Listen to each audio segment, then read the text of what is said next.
Kedudukan Nabi Muhammad SAW di mata kaumnya. Nabi Muhammad SAW berasal dari suku terbaik dan nasab yang paling mulia. Demikianlah Allah menjadikan para nabi dari nasab yang paling mulia dengan budi pekerti dan fisik paling sempurna. Jadi, tidak mengherankan jika Heraklius bertanya kepada Abu Sufyan bin Harb tentang nasab Nabi SAW. Heraklius bertanya, "Bagaimana nasabnya dalam golongan kalian?"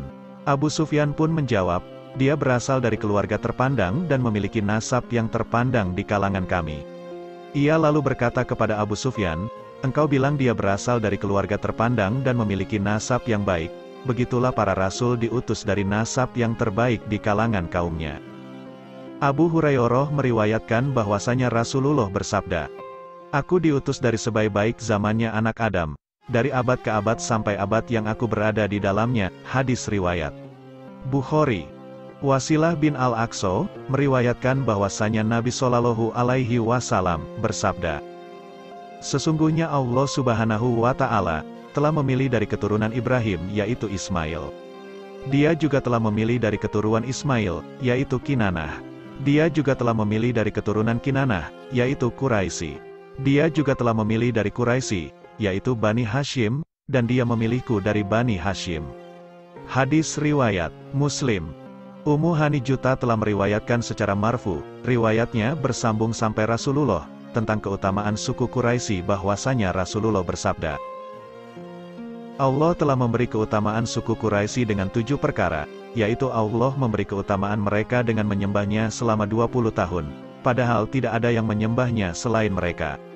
Allah memberi keutamaan mereka dengan diberikannya pertolongan pada tahun gajah, meskipun pada saat itu mereka masih musyrik. Allah memberi keutamaan mereka, berupa diturunkannya sebuah surat dalam Al-Quran secara khusus membahas tentang mereka, yaitu Quran Surat Quraisy ayat 1, serta Allah memberi keutamaan mereka dengan wujudnya kenabian khilafah hijabah, pekerjaan menjaga pintu-pintu, dan sikayah, menyediakan air bagi orang-orang yang berhaji." Hadis riwayat Bukhari dan Hakim.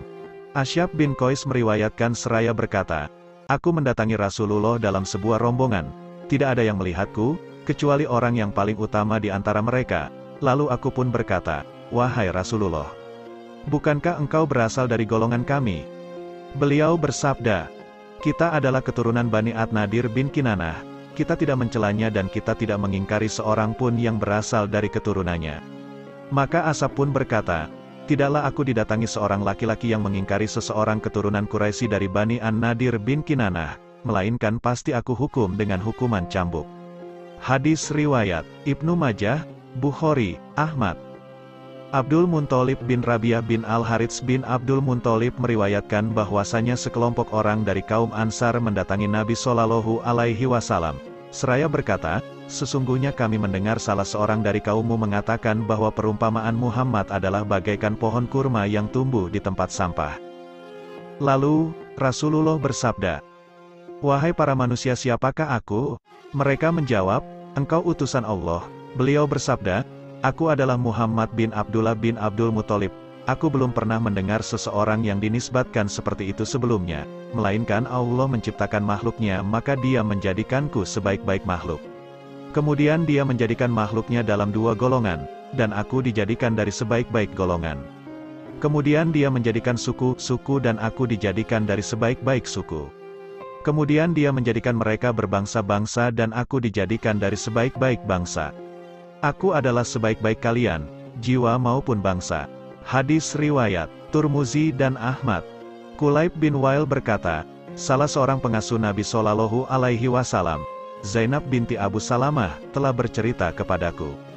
Kulaib berkata, "Apakah engkau mengetahui bahwasanya Nabi SAW dari kabilah Mudar?" Ia menjawab, "Tiadalah seseorang berasal dari kabilah Mudar, kecuali termasuk keturunan Bani An-Nadir bin Kinanah." Hadis riwayat Bukhari. Bahkan, sebuah batu pun mengetahui kedudukan Nabi SAW, sehingga ia memberi salam kepada beliau. Jabir bin Samurah meriwayatkan bahwasanya Rasulullah bersabda, "Sesungguhnya aku mengetahui sebuah batu di Makkah yang pernah memberi salam kepadaku sebelum aku diutus. Sungguh aku mengetahuinya sampai saat ini." Hadis riwayat Muslim.